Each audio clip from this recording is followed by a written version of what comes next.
Hey guys, this is Chintan Kiran Pandya, the chef owner at Dhamaka of Unapologetic Foods in New York City. And today we are at Dhamaka Kitchen trying to make the perfect version of biryani that we believe it is. I'm based out of New York City. We have a bunch of Indian restaurants. Every restaurant focuses on different part of India. We are making a biryani today, and one of the cooking process in finalizing the biryani is called the dum cooking. This means the cooking on its own steam. Biryani is basically a dish where you have a protein, chicken, goat, lamb, you can have beef, and then you have rice. So it's a layer of these things mixed together and you have it. My mouth is watering right now actually. So I think the first and foremost process that we want to start with is frying the onions. This is the fried onion, which goes more like a layered thing. It's a garnish kind of a thing. In a subcontinent cooking, it's always red onions.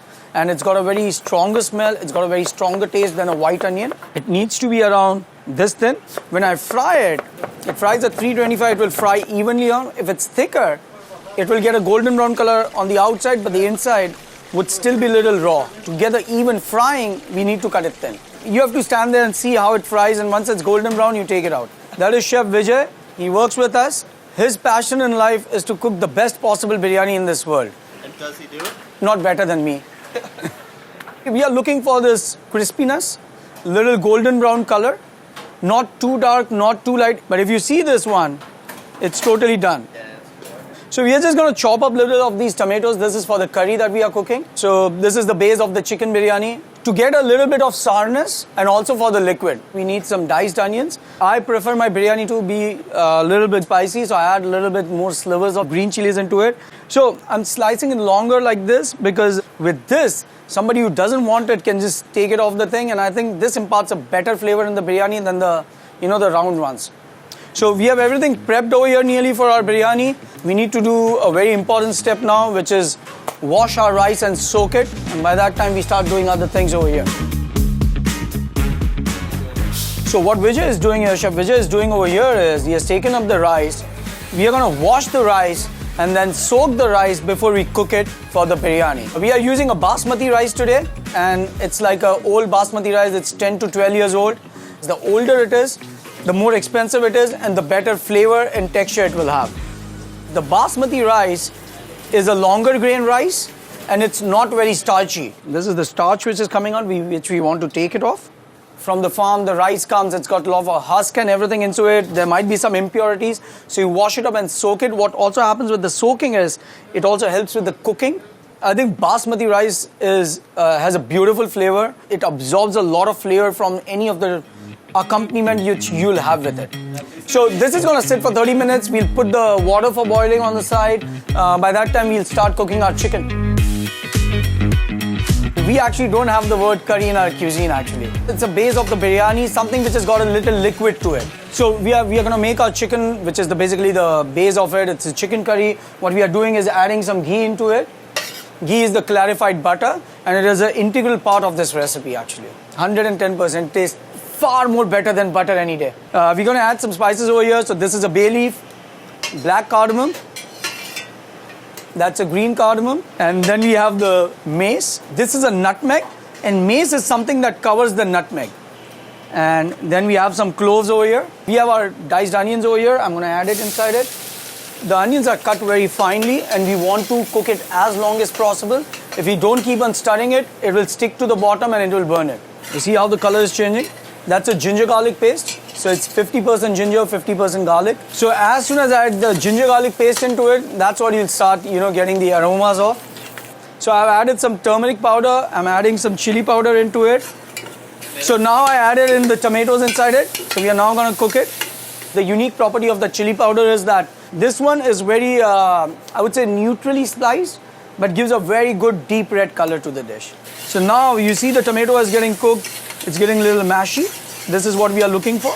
This is a whole chicken, but you can use chicken whole legs cut on the bone with that. A lot of flavor in a meat is inside the bone. We traditionally cooked everything on the bone because I think it imparts a better flavor to it, stronger taste to it actually. So that's why I prefer doing everything on the bone. So that's some whisk yogurt. So what yogurt will do is, it will add the body to this dish and get everything together. So all your spices, onion, tomatoes, powdered things, everything together. What we prefer is a Greek yogurt, full fat Greek yogurt, salt. The most important ingredient. So the chicken is out of our way, it's gonna get cooked over here. I have it on the slow fire. We'll keep an eye on it, so it's okay. What we have over here is we are boiling the water, and it's just a regular New York tap water. There's no type of water. So, guys, because this video is about how you can do it at home, I always say that you have to multi-skill yourself. You cannot do one step at a time. So what you do is you start off with this, you can just leave it on its own. It's getting cooked over there on a slow heat. Let it cook. You don't have to disturb it or anything. I have the water over here. I'm just going to add some salt to it. And then we add some ghee. I'm adding some cumin, the mace, what we saw before. We have some cinnamon sticks, dried bay leaf, some cloves, some green cardamom, and we'll just boil it. So this becomes like a flavorful stock, and that's where we'll boil our rice in now. Obviously, so we have the soaked rice. I've drained the water out. Just going to add the rice inside this water now. So it's infused with a lot of flavors. So when you boil the rice inside it, obviously water is going to expand the grain, and also the flavor goes inside the rice.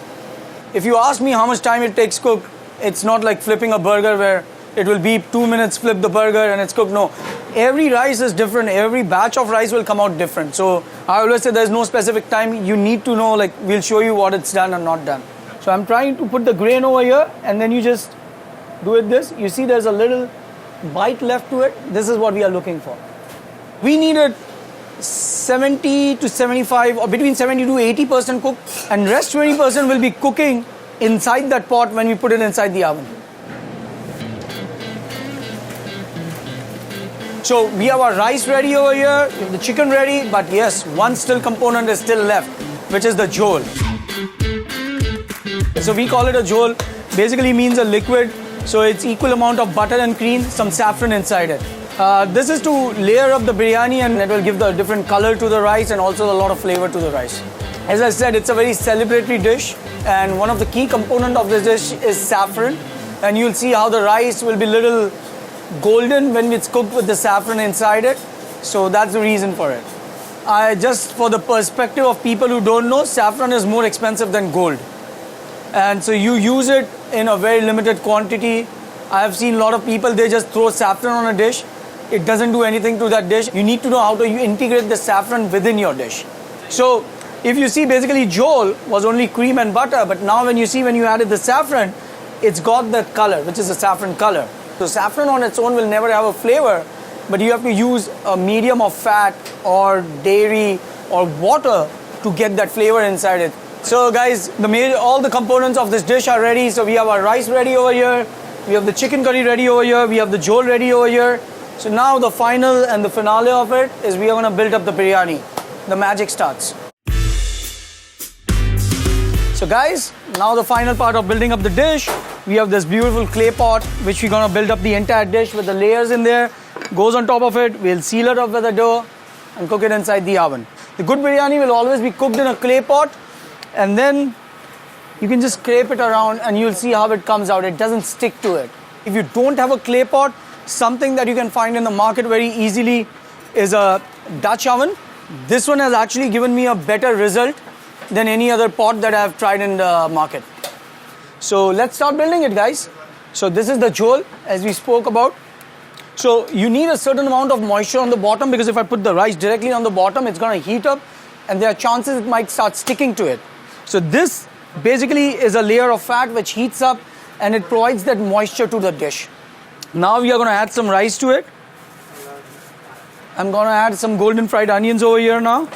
It's not going to remain crisp by the time it gets cooked finally, but it will impart a lot of flavor. We'll eat it together and you'll understand why. So now I'm going to add some ginger julienne over here, very finely cut fresh ginger julienne. And now we are going to add the slit green chilies over here. I'm adding some fresh cilantro over here, some mint. Now we are going to add the chicken. Chicken is cooked. Yes, it's fully cooked. I'm just arranging the pieces over here. So it creates a one whole layer of the chicken over here. So I'm going to add little jhol again to it. I'm going to take some of the gravy from here and I'm going to put it over it. I'm going to add one more little layer of rice over here. Again, some fried onion. We have some ginger julienne, slit green chilies, some mint over here, some cilantro. Just gonna add a little bit more of gravy over here.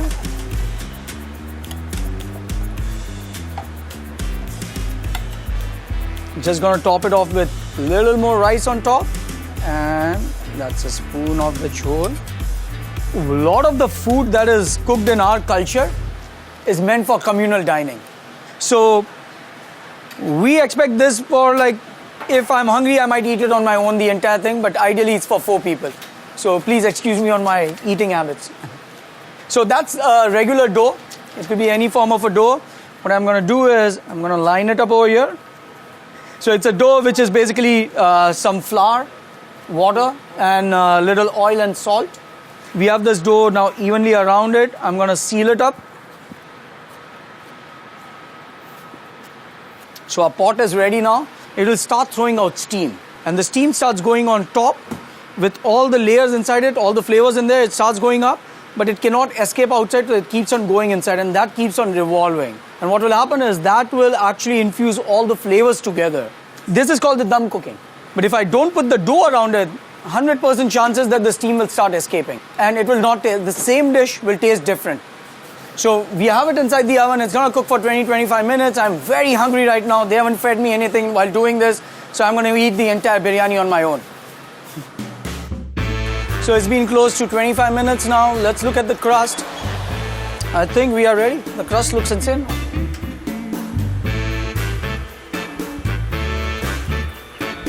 It looks amazing. The rice has soaked up the jhol, the curry and everything. You're going to mix it up and it will all come together soon and within few minutes.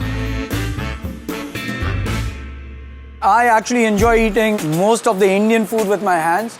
That's how I've been brought up. That's culturally what we do.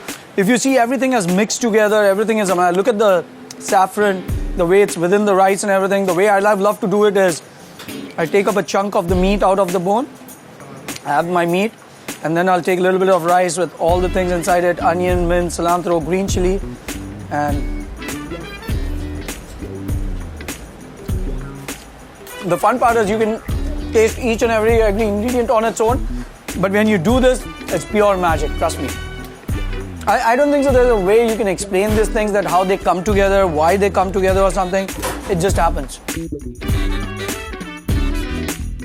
Very simple dish, just follow the rules. Just do it a very simple way and it will come out phenomenal. Vijay, what do you think about the biryani, man? I think it's super good. Yeah. Thank you. I could have done better than him. Yeah. So yeah, I'm learning from him. So I'm sure this year you'll get a good bonus. Yeah, that's why I said it. Once we post this video, there'll be a lot of hate messages because every part of the country and every part of the subcontinent makes a biryani in a specific way. And they are so attached to it, they are so personal about it, that they'll say this is the wrong way of making it. My mother makes it this way, my grandmother makes it this way, this one makes it this way, and that is the right way of making it. All of us has a different version of a perfect biryani. What do you have to say to the people leaving hate messages in the comments? I still love them.